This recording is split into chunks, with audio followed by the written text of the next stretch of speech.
নমস্কার বন্ধুরা, আমাদের আজকের দ্বিতীয় দিনের পরিক্রমা শুরু হলো। প্রথমেই আমরা এসেছি রা বাংলা বুদ্ধ পার্কে। রা বাংলা হোটেলে গতকালকে আমরা নাইট স্টে করেছিলাম।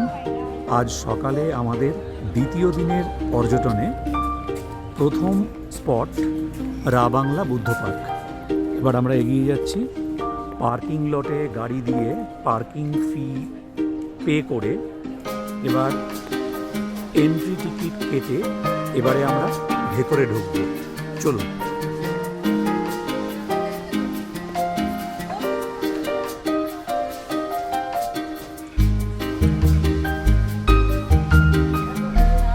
বাংলা বুদ্ধ পার্কের ভেতরে এবার আমরা ঢুকলাম। দূরে ভগবান বুদ্ধের শায়িত মূর্তি আমরা দেখতে পাচ্ছি। ডান দিকে আমরা ভগবান বুদ্ধের সুউচ্চ মূর্তি, গগনচুম্বী সুউচ্চ মূর্তি আমরা দেখতে পাচ্ছি।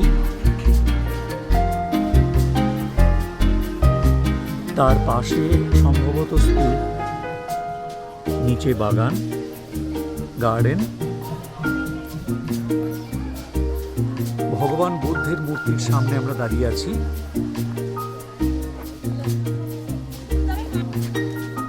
ভগবান বুদ্ধের সুউচ্চ মূর্তি। এবারে আমরা সিঁড়ি দিয়ে ক্রমশ গার্ডেনের দিকে নামছি। বুদ্ধ পার্কের একটি লেখা, বুদ্ধ পার্ক স্মারক লেখা রয়েছে। আরেকবার দেখানোর চেষ্টা করছি। এখান দিয়ে দেখুন, অসাধারণ সুন্দর প্রাকৃতিক পরিবেশের মধ্যে, নৈসর্গিক পরিবেশে আমরা রয়েছি। ক্রমশ আমরা সিঁড়ি দিয়ে নিচে নামছি। দেখুন, লক্ষ্য করুন, সিঁড়ি আস্তে আস্তে সোজা ভগবান বুদ্ধের সুউচ্চ মূর্তির সামনে চলে গেছে।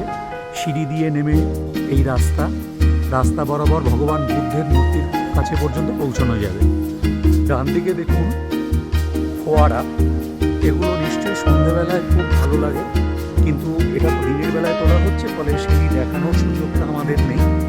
যাই হোক, এখন দিনের বেলাতে দেখেই রাত্রেবেলা কতটা ভালো লাগতে পারে তার একটা আন্দাজ আমরা পাচ্ছি।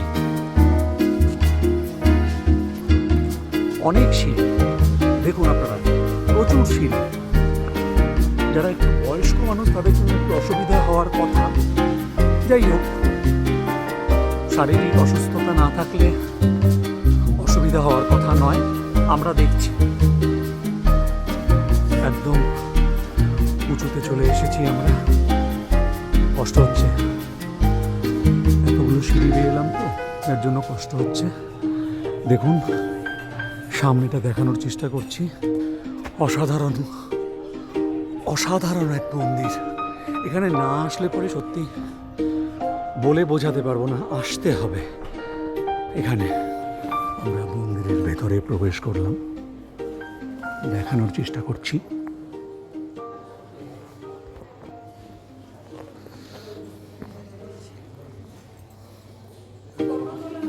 মন্দিরের ভেতরে ছবি তোলা নিষেধ, তাই বাইরেটাই দেখাচ্ছি।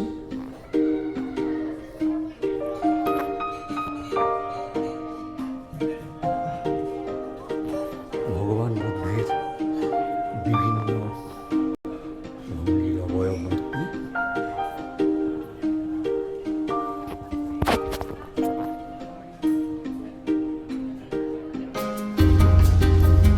রা বাংলা বুদ্ধ পার্ক দেখে আমরা এগিয়ে চলেছি আমাদের পরবর্তী গন্তব্য এমইটি গার্ডেনের দিকে। রাস্তার দুধারে খুব সুন্দর চা গাছ দেখতে পাচ্ছি। এখন আস্তে আস্তে যত এগোতে থাকবো এমইটি গার্ডেনের দিকে, আমরা আশা করবো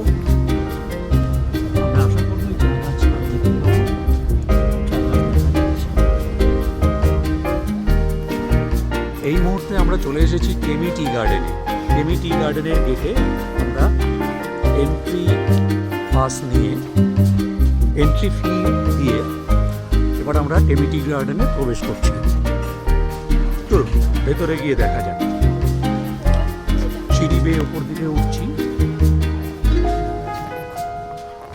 বাঁ দিকে আই লাভ টেমি দেখা যাচ্ছে, দূরে চা বাগান, আই লাভ টেমি।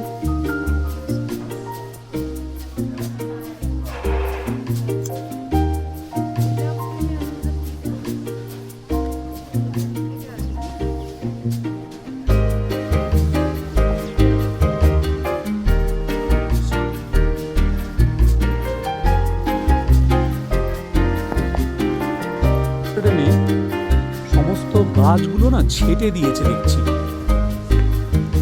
দূরে আই লাভ টেমি কথাটা দেখা যাচ্ছে, কিন্তু গাছগুলোকে, চা গাছগুলোকে ছেটে দিয়েছে। মানে চা গাছ আমরা যেরকম দেখতে অভ্যস্ত, এখন কিন্তু সেরকম দেখতে পাচ্ছি না। জানি না এই সময় ছেটে দেয় কিনা। চারদিকটা একবার ঘুরিয়ে দেখাচ্ছি। যথেষ্ট মেঘ আকাশে, রাস্তায় আস্তে আস্তে অনেকবার মেঘেদের সাথে মোলাকাত হয়েছে আমাদের।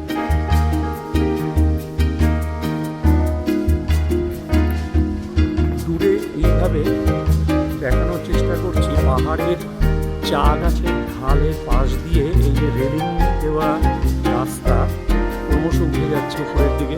উপরের দিকে ঢাল এই রাস্তা উঠে গেছে, উপরের দিকে গাঁও রয়েছে, স্থানীয়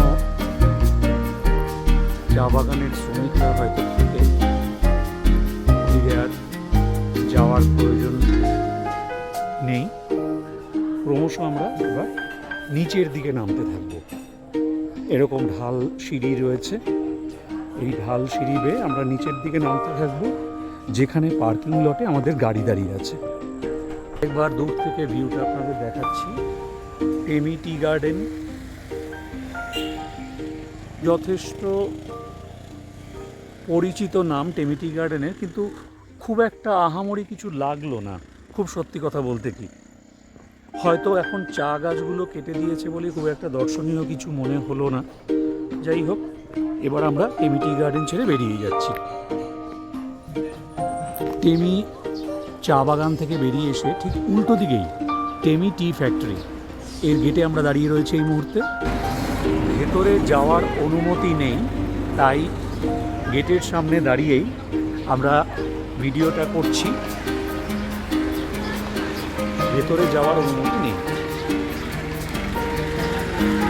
গেটের বাঁদিকে সোভেনির শপ, ভেতরে যাওয়ার অনুমতি নেই আগেই বললাম, যার জন্য গেটের সামনে থেকে দাঁড়িয়েই একবার চারদিকের ছবিটা দেখিয়ে দিই। পার্কিং লট, বাঁদিকে তো চা বাগান আমরা আগেই ঘুরে বেরিয়ে এলাম। গেট দিয়ে আবার আমরা বেরিয়ে যাচ্ছি। Thank you visiting. এবার দিয়ে যখন বেরিয়ে যাচ্ছি, টেমি টি গার্ডেন থেকে গ্যাংটক শহরের দিকে যেতে দেওরালি বাজারের নিকটে এই রোপওয়েটি অবস্থিত। এই মুহূর্তে আমরা দাঁড়িয়ে আছি রুমটেক মনাস্ট্রির ভেতরে। রুমটেক মনাস্ট্রির ভেতরে আমরা প্রায় বন্ধ হওয়ার সময় হয়ে এসেছে, এখন বিকেল 5:30 বেজে গেছে।